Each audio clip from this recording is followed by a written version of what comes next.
Obrigado, Vital. Boa tarde a todas e todos, companheiras, companheiros. Primeiro que é uma alegria retornar aqui na Federal do ABC, é uma faculdade, uma universidade que é fruto da luta das trabalhadoras e trabalhadores organizados aqui do ABC, para que nós tivéssemos não só esse camp, mas também lá o de Santo André.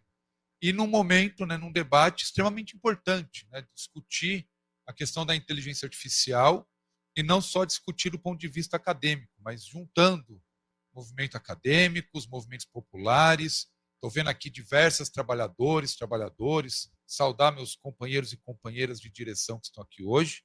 Então, é um momento, de fato, de muita alegria, de muita preparação para os desafios que já estão dados para nós. Não é que virão, eles já estão aqui, nós precisamos nos organizar para ver como enfrentá-los. Saudar aqui o companheiro Everton, companheira Juvândia, companheiro Altemar, não, já sabia, professor Altemar, então, inclusive eu vou fazer uma brincadeira com você aqui. Eu fazer só três considerações iniciais. Tá? Primeiro, o Vital falou da TVT, e bancários e metalúrgicos do ABC têm muito orgulho de ser os mantenedores da TVT. E a TVT ela já está, ela nasceu em canal aberto, né, a repaginação dela é no 44.1 no digital, e o que talvez o professor Vital quis dizer agora é que ela está disponível na parabólica. Então agora ela tem alcance nacional, coisa que nós não tínhamos. Esse merece uma salva de palmas. Aê. E agora, de longe, a gente consegue assistir a TVT, além, claramente, do YouTube. A segunda consideração, cheguei até a trazer uma apresentação que, gentilmente, minhas companheiras e companheiros do Diese prepararam. Eu deixo à disposição, tá, professor, para ser compartilhado, mas optei por não apresentar, por dois motivos. Um, que quem me antecedeu, tanto ontem quanto hoje, já passou pelas questões mais técnicas, conceituais, então eu vou realmente me concentrar na proposta da mesa, que são essa questão do dia a dia sindical frente à inteligência artificial. O outro, que apesar de eu gostar muito de PowerPoint, slide, eu gosto mesmo, quem me conhece sabe que eu adoro uma apresentação de PowerPoint, mas eu ainda estou meio traumatizado com os golpistas do Paraná, que usou uma apresentação lá, e desde lá eu estou meio assim, quando eu vejo PowerPoint com aquelas bolinhas, eu já fico meio assim. Então eu estou evitando usar o PowerPoint, mas confesso que eu tenho as referências por aqui. Ó. Ele existe, está aqui, vou disponibilizá-lo, mas precisava fazer esse reparo. E o terceiro, eu prometo que aí eu vou para o assunto que interessa, é que eu cheguei aqui, cumprimentei o professor Altemar, e ele falou, pô, você é deputado federal? Eu falei, não, eu não tenho nem voto para isso, não sou não. Mas aí, olhei o WhatsApp, tinha um tanto de gente tirando sarro do deputado federal e perguntando se eu tinha mudado de partido. Enfim, eu não costumo me apresentar, mas vou fazer essa correção. Não sou deputado federal, tá, gente? Não mudei de partido, estou na federação, mas não mudei. Não sou vereador regional, mas sou um trabalhador na Volkswagen aqui de São Bernardo, diretor, estou como diretor administrativo dos metrôs do ABC e atualmente representando os trabalhadores na Volks do Brasil no Comitê Mundial dos Trabalhadores da Volks, aí Grupo Volks. E é um ponto que a gente tem debatido bastante, a inteligência artificial, porque aqui a gente discute com China, Europa, Estados Unidos e por aí vai. Cooperada, entrando no assunto de fato, acho que a primeira coisa, e acho que a primeira tarefa sindical revolucionária aqui é a gente já começar dizendo do problema que nós temos. Essa discussão da inteligência artificial tem que ficar claro para nós que é uma disputa política, é uma disputa ideológica e é uma disputa de classes. Se a gente começar a entender isso, a gente pode começar a acumular forças para, de fato, chegar nos pontos que a Juvândia muito bem apresentou aqui para nós. Não tenham dúvida que grande parte desse enfrentamento que o Brasil tem feito com os Estados Unidos hoje, a taxação que a gente vem sendo retalhado, tem muito a ver com essa disputa dos dados. E a gente fala muito de regulamentar Big Techs, mas a gente fala pouco. Veja, a gente fala pouco, a gente fala. Não é que a gente não fala, nós falamos, mas falamos pouco sobre regulamentação da inteligência artificial. Então, esse é o novo conflito geopolítico que está na mesa e a gente não tem noção da capacidade do estrago, do aprofundamento das desigualdades e da mudança de conceito de guerra que a inteligência artificial traz para nós. Cerca de 6 a 7 anos atrás, o nosso sindicato, vou falar aqui pelos metrôs do ABC, nós começamos a discutir, a gente queria, inclusive, sair na frente do debate sobre indústria 4.0. Nós começamos com esse tema, indústria 4.0. O tema estava surgindo na Europa, levamos o professor Sérgio Amadeu, dialogamos com o professor Dalbor, falamos com o professor Ricardo Antunes, né, na lógica de compreender, até o professor Ricardo Antunes falava sobre o precarizado digital, né, o proletariado digital, e claramente que a gente tentando compreender o quanto a quarta revolução industrial tinha potencial de afetar empregos e a estrutura social do trabalho. A gente avançou bastante, debatemos bastante, ainda que, diferente dos bancários e de outras categorias, a alimentação tem bons exemplos sobre isso, nós avançamos pouco em regulamentação, seja legal, seja em acordos e convenções coletivas. Nós temos poucas coisas escritas em acordos e convenções coletivas, sobretudo setores industriais, acerca de informação e obrigação de negociar implementação de novas tecnologias, ou de ter o conhecimento e poder ter a capacidade de intervir nos processos de transição tecnológica dentro das empresas. Isso a gente precisa reconhecer. Apesar de a gente acumular, do ponto de vista científico, do conhecimento, a gente conseguiu avançar pouco do ponto de vista negocial. A gente tem bons exemplos de negociação, mas eles são negociações que a gente garante no dia a dia, e não porque está escrito. E a gente sabe que, como o contexto político no Brasil muda bastante, escrever virou algo muito importante, principalmente nas relações trabalhistas. Mas eu estava falando a questão da indústria 4.0, que a gente já não tinha noção do grau do que aquilo ia fazer no mundo do trabalho. Depois começaram a falar não mais indústria 4.0, mas digitalização. Então o tema mudou, porque já não era mais agrupar todos os conceitos da terceira revolução numa quarta pela sua capacidade de otimizar a produção, customizar a produção e ter a substituição do trabalhador no processo. Mas a digitalização a gente já começava a conviver com um mundo novo, um mundo digital. Tem gente que vive no tal do metaverso, né? Às vezes eu até acho que eu estou nesse metaverso aí, que o dia parece que não acaba, sabe? Esse negócio da semana longa, mas fato é que mudou a concepção do trabalho. E a gente vê agora com a inteligência artificial o quanto o mundo de trabalho, ou as relações do trabalho que a gente conhecia, elas têm se alterado consideravelmente. A gente, quando fala, e de novo, por isso que eu optei por fazer uma apresentação mais informal, e vocês me perdoem até por isso, mas a gente fala, traz os números sobre informalidade no Brasil, que já superou o mercado formal de trabalho, a necessidade de reverter a deforma trabalhista de 2017 e avançar em direitos, né, aprovados lá na Câmara e no Senado. O Pera Juvândia falou da vitória que teve essa semana, muito, talvez, claro, significativo para os trabalhadores do ponto de vista de ter um pouquinho mais de recurso no bolso, mas muito mais simbólica por taxar os super ricos, coisa que no Brasil é muito difícil a gente conseguir qualquer medida que tire um centavo do lucro desses poucos bilionários que aqui existem. Mas fato é que a gente se coloca nessa discussão, e eu queria trazer um dado que tem muito a ver com esse mundo da inteligência artificial. Nós estamos falando, inclusive, de redução de jornada. Fim da 6x1, redução de jornada, é um dos pontos que a gente aborda pelo aumento da produtividade, o ganho da lucratividade da empresa. É totalmente possível a gente fazer redução de jornada.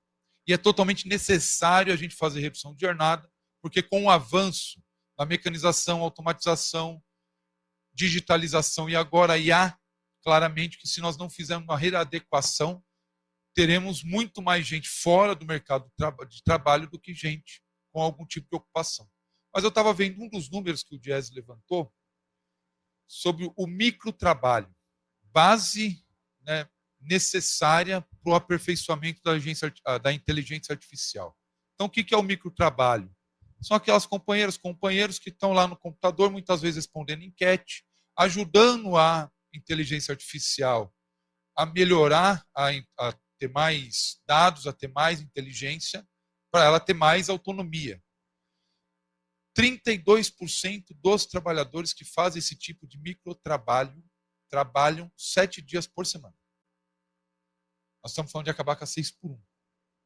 Mas nós temos aí por volta de 20 milhões de trabalhadores no Brasil que fazem, em algum momento, esse microtrabalho, e desse volume todo, trabalham 7 dias por semana.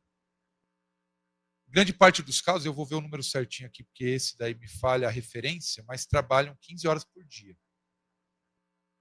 15 horas interagindo com a máquina, seja um computador, seja um celular, respondendo e fazendo pequenas tarefas, por isso microtrabalho, para ajudar a aperfeiçoar a inteligência artificial. Então, eu trouxe essas problematizações, comparado, para dizer o seguinte, antes de fato de tentar ajudar aqui no debate das propostas. Nós já estamos muito atrasados no debate. Muito atrasados. E se nós estamos falando que é uma disputa política, ideológica e de classes, se a gente não organizar os setores populares, setor sindical, a academia, e eu acho isso fantástico, a gente ter feito a abertura ontem no sindicato, e está fazendo esse dia de debate aqui na universidade, porque mostra a força que esses dois mundos têm quando eles se juntam. Mas se a gente não conseguir organizar uma frente importante para resistir aos ataques, vai acontecer o que tem acontecido, e a história nos mostra o que acontece em todas as grandes revoluções que tem no mundo, principalmente as revoluções industriais. Aumenta-se a produtividade, aumenta-se a lucratividade e aumenta-se a desigualdade. Quando nós nós tivemos a primeira revolução industrial, implemento das máquinas, foram trabalhadores colocados para fora do mercado de trabalho. Quando a gente vai para a segunda revolução industrial, aumenta-se a necessidade da qualificação do trabalhador e aumenta o número de trabalhadores fora do mercado de trabalho. Assim na terceira e assim vai acontecendo na quarta. A gente tem uma polarização salarial, porque cada vez requer mais trabalhadores com muita qualificação ganhando mais, mas são poucos. Muitos trabalhadores aqui na base da pirâmide ganhando pouco, porque normalmente são trabalhos precarizados. No meio, a gente passa a não ter mais nada e muita gente na informalidade colocado de fora do mercado de trabalho, das possibilidades de ter um trabalho decente, de ter um trabalho digno. Então, se nós não nos atentarmos a discutir pontos que a Giovândia trouxe, pontos que eu quero colocar para contribuir com o debate, nós estamos fadados a ter uma sociedade cada vez com o número de trabalhadores mais na informalidade, os que estão na informalidade cada vez com achatamento salarial e a redução de direitos maior do que o que a gente já conhece, maior do que aquilo que a gente fala, né, da deforma de 17, e com uma sociedade cada vez mais empobrecida, caminhando, né, para o caos social que a gente tem. E a gente muitas vezes fala da renda básica, mas a renda básica é um tema que a gente vem falando há tempos, mas não conseguimos acumular forças até hoje para a gente avançar nesse debate, mesmo na pandemia. Mesmo na pandemia, o mundo falou, e não foi só o Brasil, o mundo falou sobre a necessidade dos trabalhadores ficarem em casa, de ter uma renda para os trabalhadores sobreviverem, e vocês vão lembrar, não faz tanto tempo assim a pandemia, que isso não foi uma realidade no mundo. No Brasil, o que saiu ainda com muito esforço. E quase que com o desgoverno passado dizendo que era, né, a maior maravilha do mundo. Ele quase mudou o nome de Jair para Noel, né, porque ele queria ser o Papai Noel do auxílio emergencial. E aí, cooperado, para contribuir com esse debate, fica muito à disposição aqui de vocês para as discussões e para as perguntas. A primeira coisa que a gente tem que debater é soberania. A soberania não só do ponto de vista da palavra, não só do ponto de vista do que é a soberania ou a soberania territorial, que a gente sempre pensa em golpe, golpe com tanque de guerra, a gente sempre pensa em guerra, e guerra é... A gente está falando de solo, a gente está falando de terra, a gente está falando do Estado. Não, agora a gente vai ter que discutir a soberania do ponto de vista digital, a soberania de dados. O que são feitos com os nossos dados? Eu estou vendo aqui, eu não vou falar que é 100%, porque eu vou estar mentindo, mas com certeza 78%, segundo a pesquisa que eu fiz aqui rapidamente, está com o celular na mão nesse exato momento. 78%. Não, você está nos outros 22%. Não, 78%, que eu vi que o pessoal guardou rapidinho. Assim, ó. Então, tá na margem de erro. Bem, eu imagino que não estão tirando foto minha, tá? Não tenho essa pretensão, tá, gente? Então, com certeza, está fazendo alguma coisa, ou no Instagram, ou no WhatsApp, ou no Facebook, ou no YouTube, ou em alguma outra plataforma digital. E certamente a plataforma já sabe onde a gente está, o que a gente está falando, e etc, etc, etc. Tem gente que provavelmente está consumindo de alguma coisa, né? Porque aparece lá umas promoção, ou já aproveita e já vai lá comprar. Já até o cartão de crédito já está aí sob domínio, provavelmente, dos americanos. Eu só falei de plataforma americana aqui. Ah, não, mas eu não uso o WhatsApp, eu uso o WeChat. Tudo bem, você só mudou o país. Mas o problema é o mesmo. Então, nós precisamos discutir a soberania de dados. O que as Big Techs fazem com os nossos dados? Quem controla isso? De que forma isso é utilizado? Qual que é o limite de utilização desses dados? Porque muitas vezes a gente pensa na parte boa da coisa, né?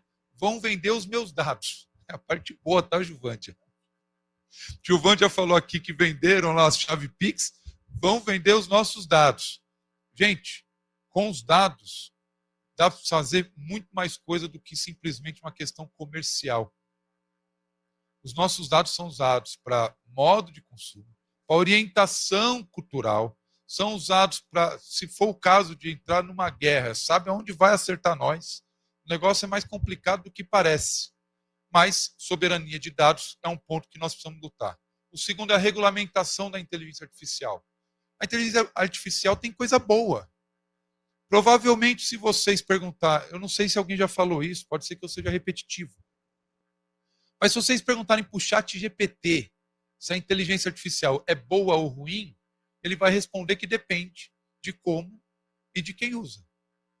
Inventaram uma tal de energia nuclear, que tem coisa muito boa. Abastece energia de muitos países, inclusive no Brasil. A gente usa energia nuclear na medicina.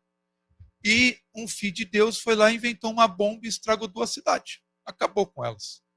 E hoje um fica olhando para o outro e falando, se você não se cuidar aí, eu taco uma bomba e acabo com o planeta. A inteligência artificial é a mesma coisa.